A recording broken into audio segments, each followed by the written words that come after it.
All right, ladies and gentlemen, we here have a game between TinyDragon and Agirgis. Agirgis, a old-time UD player. He back in the day, I mean, he's mained UD for a very long time, but back in the day, he would switch around a bit more. He would play a few other battle groups as well. Nowadays, I've only ever really seen him play UD, at least while he's grinding. Right now, everybody's grinding to get to top 10. Just because the ranks were reset, I think about a week and a half ago. So everybody's grinding, trying to get to top 10. And UD is definitely a very good faction to do that with because they're very, I mean, if you're a good player, that is. They're very, I win early, I get a quick win, and then I can, play another game. So if you want good, 10, 20-minute games and you don't want to have to slugfest, then play UD. And UD is very aggressive, and they beat out bad players very easily, right? So... versus a good player, you might have a harder time with UD, but even versus good players, you're still gonna have a hard time beating UD. UD is very all around pretty good sometimes. It has some oppressive ideas, but against bad players, UD is just very good to play because they don't know what to do when you just rush them, and they're like, wait, now what? So, so Agirgis playing UD meta, it seems. We do have that Overlord. Another reason to play UD meta is because you get access to that Overlord without feeling too bad. Here we have Pincushion plus Overlord, so we do have that kind of anti-range theme going here on the top. So we're going to have to see a lot of melee, maybe some supports. Supports and stuns and that type of thing is one thing that UD does not have, IS, what am I saying? No, UD does not have access to, right? UD doesn't have any supports, and they don't really have, they do, but very few. And they don't have too much to help them counter stuns, for example. Here we have block, I believe. Yeah, here we have block rank 1, sadly, not rank 2. But that will still help. We have Majestic as well because of the Gift Kingmaker, right? So we have this Renegade here with Brutality, so that's multi-attack rank 2. You have Conqueror, which means that once he's in this font, he'll have 3 extra damage and 2 defense. And now we also have Majestic. Majestic can work really well against these guys. We did see just something become stealth. Nefari Informant being played. We don't exactly know where he is. He could be down here. I preferably actually would like to see the Informant here. I have lately been really liking a different type of play style on this map than most people play. I will play my one champion bot. So I'll play maybe my Hook Fiend or whatever it is, but with no intention on taking bot. So I'll play one champion bot, have them overplay for resources, and then just rush top. So I'll play one very cheap thing, take the font for a turn or two, kind of stall, maybe get to half health, and then just run off it, right? And then all of a sudden, they have this font. They now are stalled here because they don't want to really engage my shrine. And then in that time where they maybe deploy too many champions or too many spells to get that bottom font, I can deploy top and take these 3 fonts. And what that also means is if there is then, let's say, a shrine battle, and let's say... I have to transfigure and he has to transfigure, and then all of a sudden he is bottom and I have top. Well, I have 3 fonts and he has 1, right? So I really actually prefer or sometimes even what you can do is just deploy top, take this font, and then the next, and don't even deploy bot, and then next turn just double deploy top again, and don't even deploy anything for bot font. All right, there we see the attack, but the fear or the horrific aura did stop it. He's frightened. Moves in the Kingmaker. Kingmaker at 45 health, so he's chilling. He could move in for Shroud. No, Shroud doesn't matter here. Yeah, but Blockade. Does he have... I was gonna say, does that block opportunistic? I wonder. Not like it would matter, but... I think it... Good question. Via spells and abilities. I guess this counts as an ability. I mean, he'll be at full AP anyway, but it's still an interesting... Yeah, it does. That's interesting. So yeah, Blockade actually stops the opportunistic gain, but it doesn't matter. He double taps here anyway, dealing exactly 28 damage if he wants. So where's the Informant? Like I said, so I could really like the idea of just deploying top and then just leaving bottom, like especially with this kind of a build where you were like, you don't even lose this 1v2 because this doesn't attack. Yeah, it has the bubble, but you don't even lose this, or if you do, very slowly. So I kind of like the idea of just leaving this and just rushing top everything. All right, Kingsman will die, but because of this team, he'll come out again. And the Pincushion is at 35 health. I wonder if he's trying to get to bot here. With a price of victory, he can. Double taps, like I said, 28 damage. He's at 17 health. Man, every time I watch TinyDragon play, I'm like, I think he's losing. And then he wins or something. Like right now, I don't think TinyDragon's doing very well. But it's also sort of hard to tell. Anyway, so no double tap coming out from Hook Fiend next turn. Only one tap. He'll be at 6 AP. And there's the Kingsman coming back. Does have Call to Arms, Violent, and giving Fury. So now he's actually a pretty good champion for 82 Nord, just because you get 2 of them, right? So this is basically a 100 HP champion. All right, and still Panic. We do now have this guy exactly. He can multi-attack as well. Yeah, multi-attack rank 2 it was. So he can double tap. So that's 13 plus 14 because of the... Oh, no. He doesn't have Fury. So it's 13 plus 13 is 12. 12 is 24. 24 plus... Yeah, easy kill here. Actually, no, he's 1 off. He's 1 off to get the easy kill. He needs 1 more damage. Warbanner? Because then he's at 11. He can double tap for more. Like, he wants to use only 3 attacks. He doesn't want to have to double tap with the Kingsman because then he takes damage from the physical shield. So if possible, playing the Relic here would be best. I mean, he can still get the kill, like I said. There you go. You should have played that first before attacking down there. But yeah. See, this way, he now double taps. 11. No, you have to tap twice with him and once with him then. That's the only way this works. Right? This is exactly, it's the only way it works. But look at that. 1 over the perfect kill. So, very good. Gets this Norglobe. Exactly. And now we have this Renegade. He does have block, but we have 1-2 range on the Overlord. So the Overlord can actually... And he's at 9 AP next turn, though only 10 damage, right? So we can see a double tap coming out. If he double taps, he's on the font with him. He can go with the Chosen, though. Chosen can go here with the Fire Aura Hunter Meek. I want to move all the way up with him, right? This will do 6 damage, which is a good idea. He does Majestic. So I would go here with the Chosen, just because it will deal 6 damage with the Hunter Meek and the Fire Aura. And then allow the Overlord to double tap is my idea. Because I don't think the Overlord is in danger if he does. That's usually the only thing you have to be afraid of is, hey, if I double tap him, am I in danger? All right, Informant, I was going to say, where's that Informant? There he is. This 1v1 or now 2v2 is just being completely wrecked. Like I said, he was winning anyway, basically. Grappling Hook, Latch On. Wait, can't you play? I think you can also play something else. But yeah, Damaging Aura going to do 6 here. He's not dead.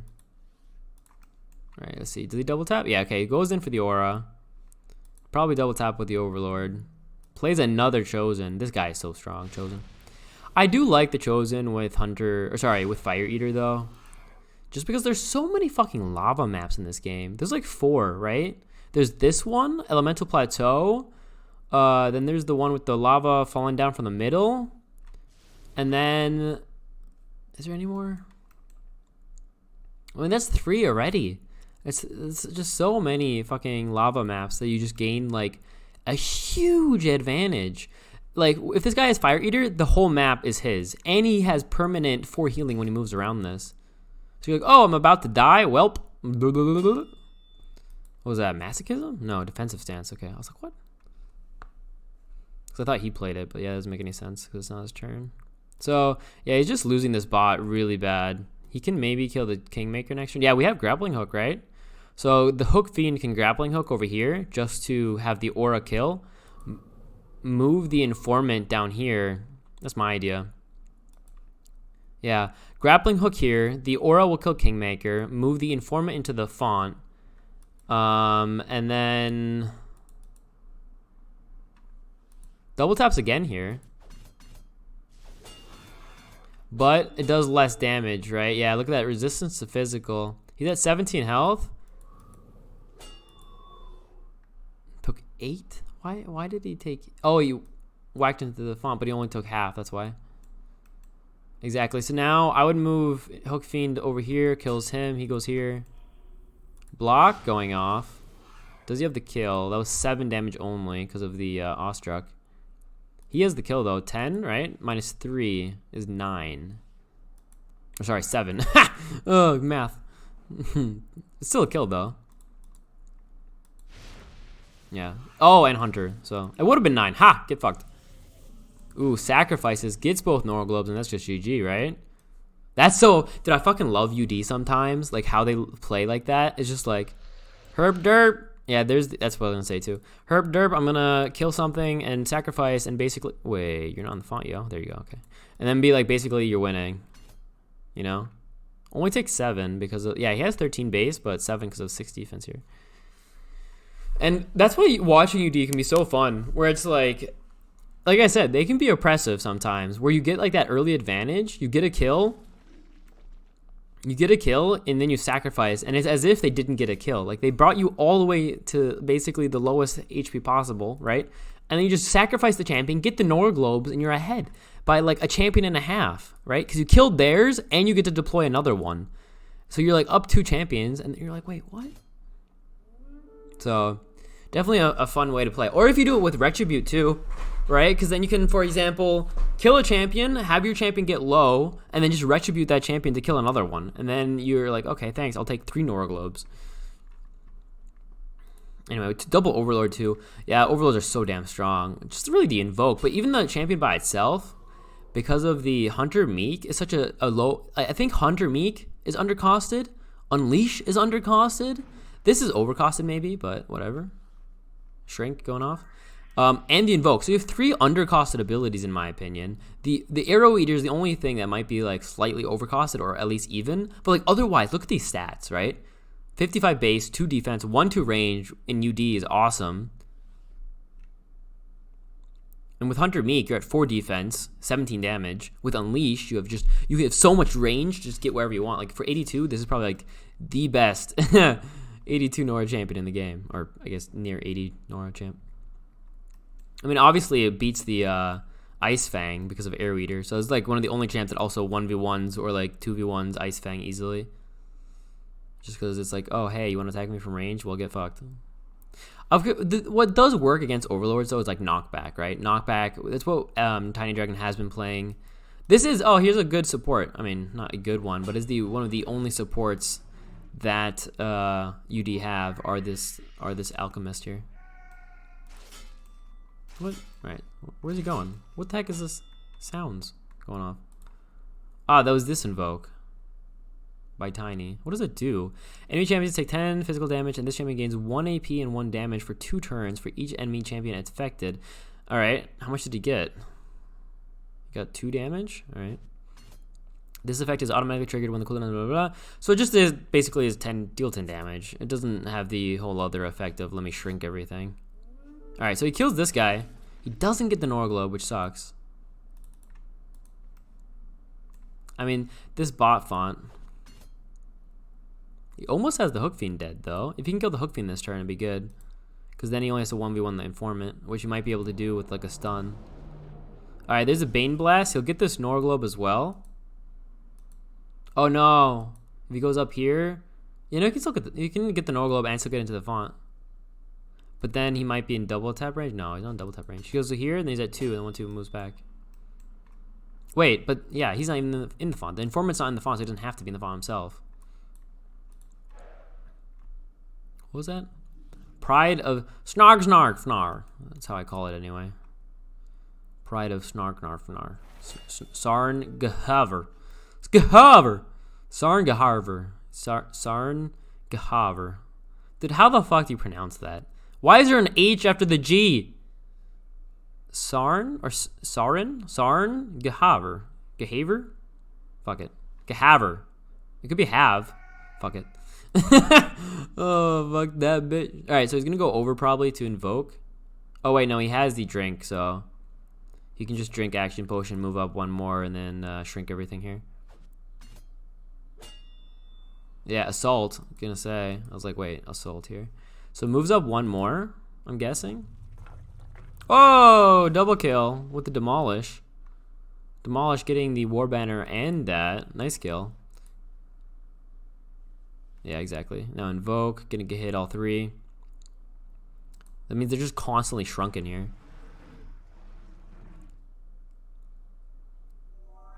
Take another 8, 8, and 10.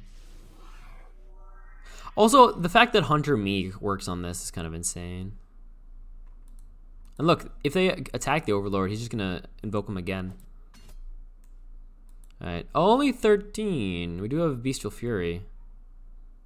The reason we actually see damage dealt is because of that, here, where's that, Mark. So Mark does +3 damage, so it's dealing 0 +3, which is kind of funny as an idea. It loses 3 life, exactly. So it's immune to damage, But then the Declare Vengeance is actually dealing 3 damage. So, or dealing, yeah, well, taking 3 life away, put it that way. Yeah, so we see, oh, it deals 0, but it takes 3. All right, so he's now at, can he get this kill with a, like a, I mean, he could, what's it called, Hammer Strike, and then he's not dead. Like, if he Hammer Strikes, but then Agirgis will do something back to get the kill. So I don't, even though it is full faction IS, it might be hard. But yeah, I could see like a Hammer Strike here. Fucking shrunken, dude. All right, there's the Hammer Strike I was talking about. He can now attack once. If he gets the kill, that's kind of nice, just because that would mean there's no more spell presence. So he wants the kill. I just don't think he has the Nora for it. He needs the Nora to deploy top. Yeah, he doesn't, exactly. And he didn't have any font, so he just wasn't getting any Nora itself. He could only play that one spell. Anyway, so Nefari Informant, either you sack, you ret, or you play your own spell. But it's hard to kill IS with spells. So I would say just sack it and deploy bot. This thing will stay here for one more turn at least. All right, Kingsman, 18. Oh, here we have Bestial Fury again, Resolute. So for 2 turns, all champions... I should have known this, to be honest. That was a misplay. You should have seen that coming. You should have moved back 1 to get the ranged attack. That was a misplay. A pretty big one, too. That allows him to survive and him to just be like chilling there in front of this guy who does nothing now.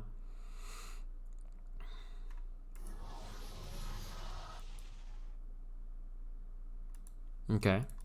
He dealt 8. And then he dealt 4. That's a lot of spells played. He played Mindstorm as well as Shoal's Fireball. That's like 70 Nora, at least, right? I think both are like 35 Nora, at least. Shoal's Fireball is 35. Mindstorm is 40, I think, actually. So it's like 75. So not the most efficient turn here, really, by Agirgis. He could have gotten this kill, but he didn't. And he could have not had to do that. All right, let's see what Tiny does for this bottom font, though. The Nora Globe will go over to Agirgis. Does he have spell presence here? No, right? I don't think so. How does he get rid of the Chosen as well? Invoke? He already did that. He can't deploy. Deploying's too slow. He needs, like, to somehow kill this Chosen to get his font back and then, like, solidify top. And then maybe he can just give up bot. That's like my only chance that I can see him winning. Is kill Chosen, get the Nora Globe, deploy top, and then make sure something here doesn't just get completely wrecked in one turn. Like use another Resolute, for example. Glorious Leap would help too. He could think of moving to this bottom font. Oh, that's what he was mathing out. He's mathing out if the Invoke would go off. That's actually why he... Yeah, okay, so just go bot. Doesn't have to kill, though. He only has 10 damage. That's the thing. Oh, he has Brutality! Alright, that's kind of cool. I'm doing 4 damage, yay! Yeah, Resistance Physical rank 3, and Hunter Meat didn't work here, but still, Resistance Physical and 2 defense. Yeah, it's GG, right? I guess that's one of the big problems here with... one of the big problems when it comes to the Barbarians is just that they don't have any different attack types. I mean, we have magical for sure, but... Alright, so again, this is UD, and he's alive, and he's at low health, so idea to me is just attack once, sacrifice, deploy, something like that. He's going to move into range. Put poison on him. He's at 12, plus 3 is 15, plus minus 1 is 14 damage. So he survives with 4 health at the moment. He got the bottom font. Exactly. He'll take 3 poison. He'll survive with 4. Like I said, I can do math. What? What fucking what? And now, for whatever reason, the sounds are off. Whatever. Alright, so he attacks this, does 9. His aura will deal a lot of damage here. Aura will deal, 4. Right? Yeah, true. Yeah, there you go. He would have killed the aura. So there you go. GG. Yeah, like I said, it can be so oppressive. I think that really just won it. He moved in, got the kill, and then sacked. And then after that, it was like, okay, I just deploy. I don't even have to think anymore. I just move forwards. He was just so efficient at that point that it was game. Anyway, GG.